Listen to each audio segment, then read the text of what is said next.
Just to Dr. Sen, you emphasize on African context, an African-centered approach. It seems you are saying we are Africans and Africa is our business. So then how can we ensure that for social enterprises, they don't just impose technology from the West? We are looking for technologies that are culturally appropriate and in our context they are relevant. So how do then social enterprises be able to identify this technology can be adapted to the reality? Okay, so thank you very much. And I'll start with a quote, which should be very practical for all of us, that we shouldn't allow ourselves to just be born in Africa, but let's have Africa born in us. And you know where that quote is coming from, right? Okay.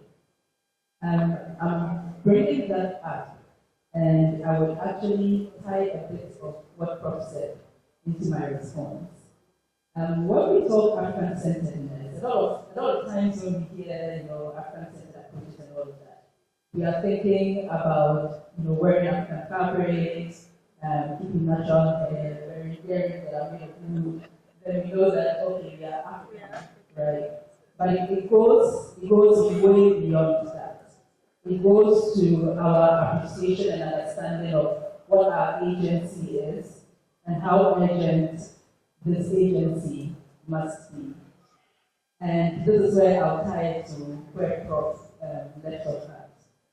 So we have all these academic institutions that unfortunately are fashioned according to educational systems that we inherited from other places. I did a bit of research into what African-centered education is. And my realization, I thought it was very interesting and very profound, was the fact that fundamentally it is just education that is very holistic. Education that is not siloed, education that is not sitting in your office and dreaming and doing things, but education that is connected to society, to the earth, to the next person sitting by you, education that has meaning, that is deep, right? And so when we speak of African-centeredness and we talk about solutions that social enterprises can come up with, which are centered on us, which are helping us resolving our own issues, fundamentally is the fact that we need to know who we are and we need to understand our situation, right? Now, if we don't know us, so the African print and the wooden earrings are okay, it's part of the identity, right? So let's know who we are. Where do we find ourselves? African people are across the globe. It's not just on the continent. And each group of African persons have a different story, right? Our lived experiences are very different. And because of that, solutions, interventions, etc. that will work for us are very different. So I would expect that a solution that was, let's say, developed for an African group somewhere in South America would apply to someone in Ghana just because we are all African. No. My lived experience is very different from that person's lived experience. And so fundamentally, it's understanding and appreciating that. Now, once you ask the how, so I'm trying to go through a process. Now, once we have been able to identify and understand the how of who we are, then we come to the solution.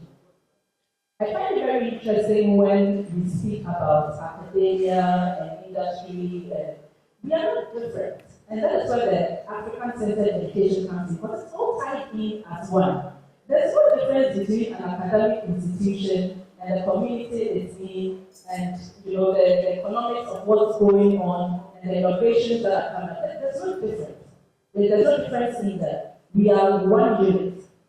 The educational system that we live in sort of promotes silos. And so it spreads us. And then after I'm a building technologist, and you say you are an economist, and you say you are something else, and we are seeing ourselves as mutually exclusive from each other. We need to think holistically, and that's foundationally what African-centered education is. And so from the perspective of a social enterprise, you want to explore a solution, or you have an idea of something you want to come up with or to resolve an issue in a community with some intervention. We need to look at the different people we can bring to the table to have conversation about even how this innovation should look like. And now, in the advent of technology, we can't do it without thinking about technology. And when I talk technology as well, I'm not talking only about AI and whatnot that we are chasing, right? There is very fundamental indigenous technologies that have worked for us.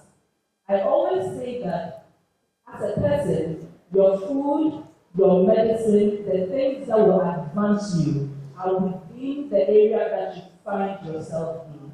And so when we start looking with that and expect that we will be able to move forward, it's flawed, right? And so as social enterprises, as we are going into different communities and looking for solutions for them, etc., we need to know them, we need to know what is existing there, we need to understand what indigenous knowledge exists.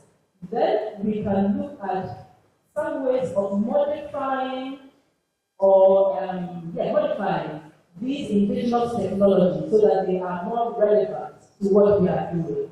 So we don't end up with a proverbial water pumping machine, with the one you... Borehole, thank you very much. That was developed by a community and people were still going to the street, right? Because it wasn't constructed with the local people in mind. You don't want to end up like that. So you have to be very intentional about going to the community, working with the community, co-designing solutions to the community, understanding the indigenous knowledge that exists from medical through spiritual through agricultural through whatnot, and looking at ways in which you can improve that rather than going to impose solutions on them. Thank you. I appreciate